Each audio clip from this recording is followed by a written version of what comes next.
Scientific nonsense, and it should be rejected.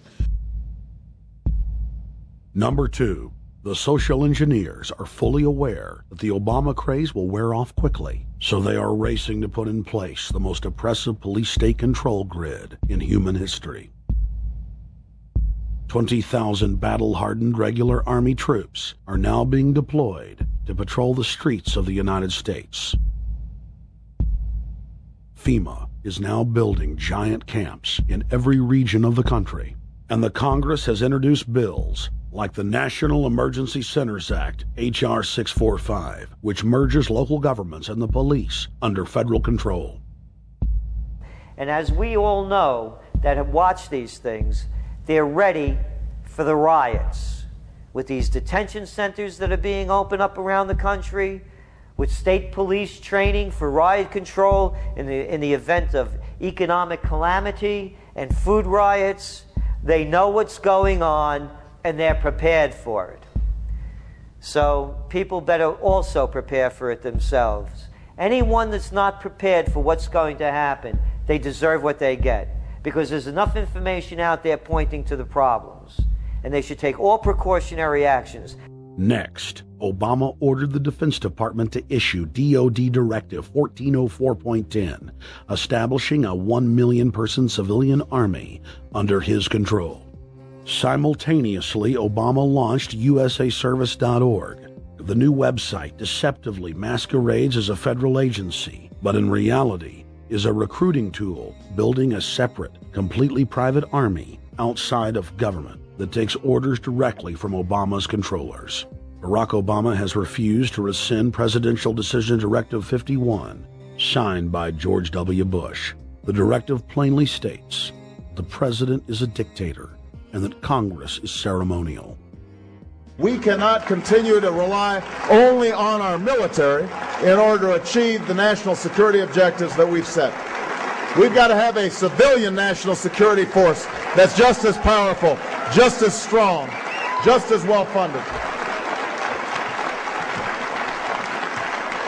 President Obama and his Chief of Staff, Rahm Emanuel, have repeatedly stated on the record that all Americans below the age of 64 will be forcibly conscripted into federal service. Citizenship is not an entitlement program. It comes with responsibilities. Everybody somewhere between the ages of 18 and 25 will serve 3 months of basic training and understanding in a kind of civil defense. Now, it doesn't always have to be service in uniform. One of the things that if you talk to our generals, they are desperate for is a civilian counterpart to our military forces. So is this compulsory then? Well, you have to, in a sense, it's a required of everybody, 18 to 25, 3 months, and at some point at that point you do it.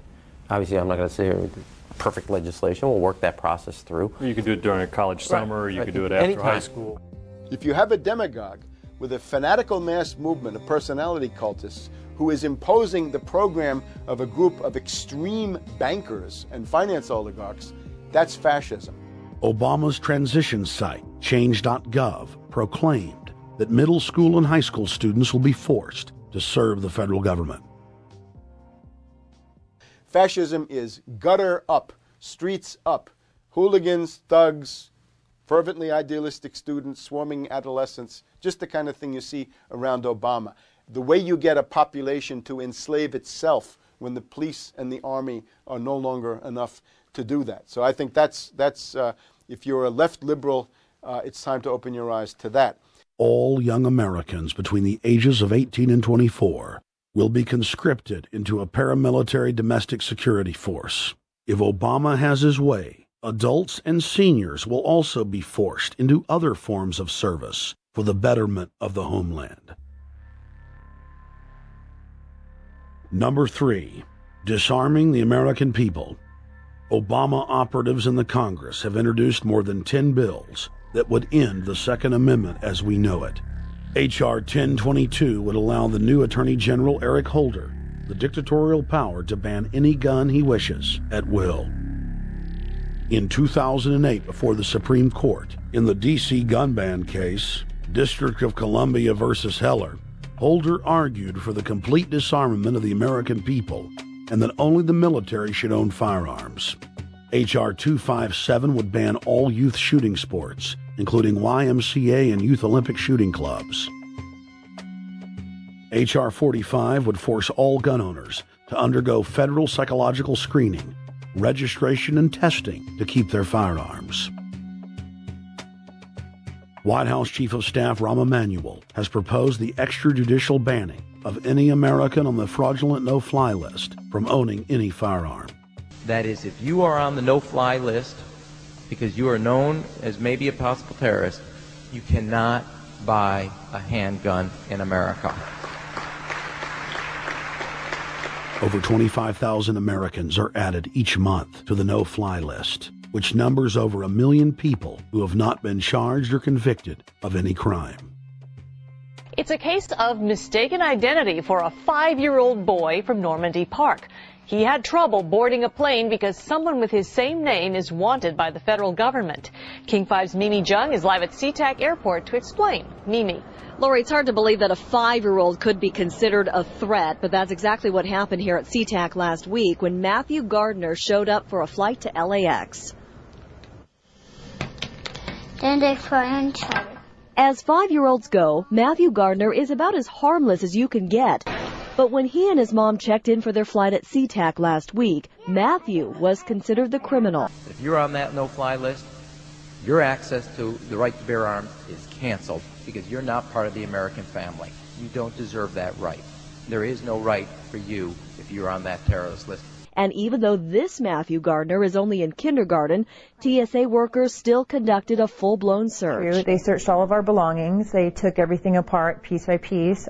Nadia Counter says it wasn't easy being treated as a possible threat to national security. I picked up my child to give him a hug and tell him, it's okay, we're doing fine. And they reported to me that I was not allowed to touch him. He was a security risk, and they had to re-search me to make sure that I had not obtained any materials from him. Number 4, massive restrictions on the First Amendment guarantee of free speech. The President, Congress, and the FCC have announced plans to not only curtail speech on talk radio and newspapers, but to also regulate speech on the Internet through the Orwellian-named Fairness Doctrine. The Obama machine is also pressuring Congress to pass draconian hate speech laws that will eviscerate the First Amendment. Number 5, they plan to further federalize health care so that the government can dictate what kind of care citizens receive. Modeled after the British system, this includes rationing care and restricting what procedures the handicapped and elderly are eligible for. Number 6, Obama is already pushing to expand the Department of Defense budget and to station more U.S. troops overseas to encircle Russia, China, Iran, as well as setting up bases in Africa under the pretext of humanitarian aid, and dominate and occupy Africa through AFRICOM.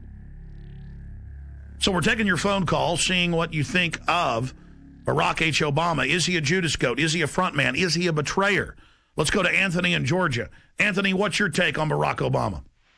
They put the face of Barack Obama as part of their public relations because it's like in the old folk tales about vampires.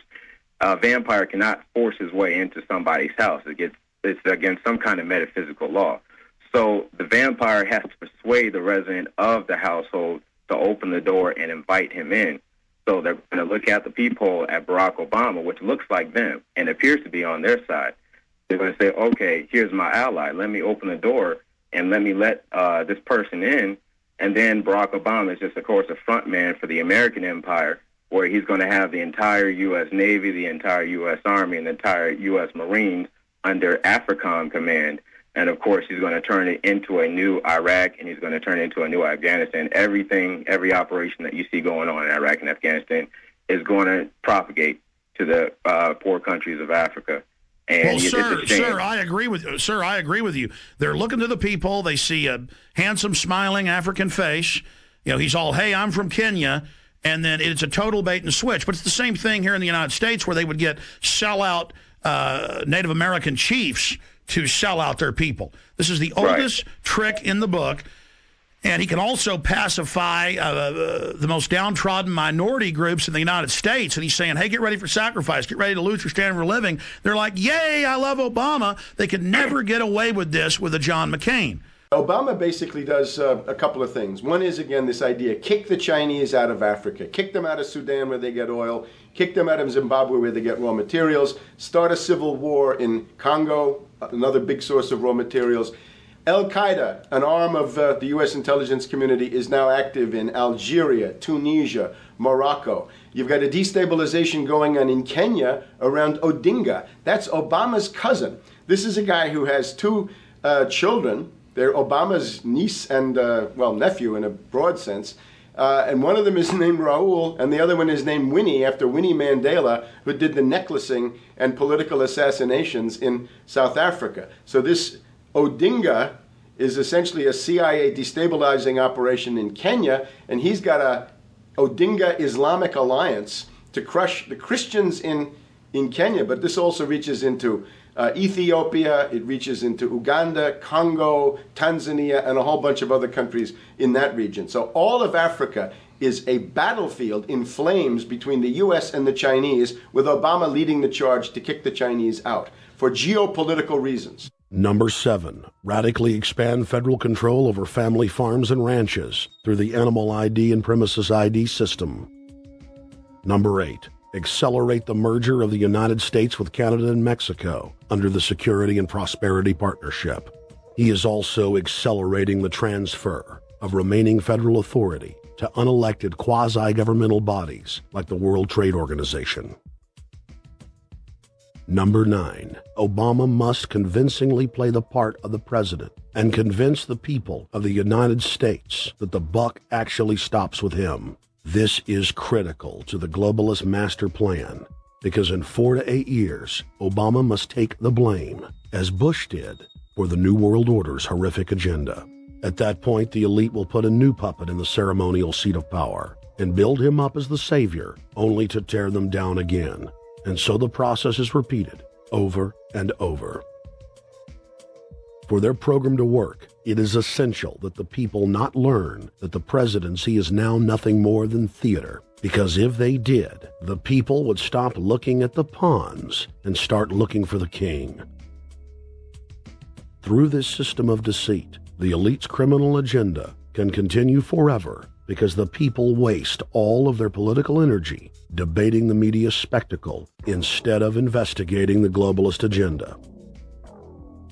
Number 10, it's Obama's job to sell the public on globalist policies that aren't in the people's best interest, but the overlords have many salesmen. His most important function is to protect the criminal oligarchs from prosecution while they loot the economy worldwide, start new wars, and engage in torture. They're called Generation O, and they were the key to Barack Obama's White House win. During the campaign, Barack Obama used the internet like no other candidate before him, harnessing the energy of millions of his supporters. But the question now is, what to do with this young, eager, energetic army? This gives Barack Obama and his administration contact information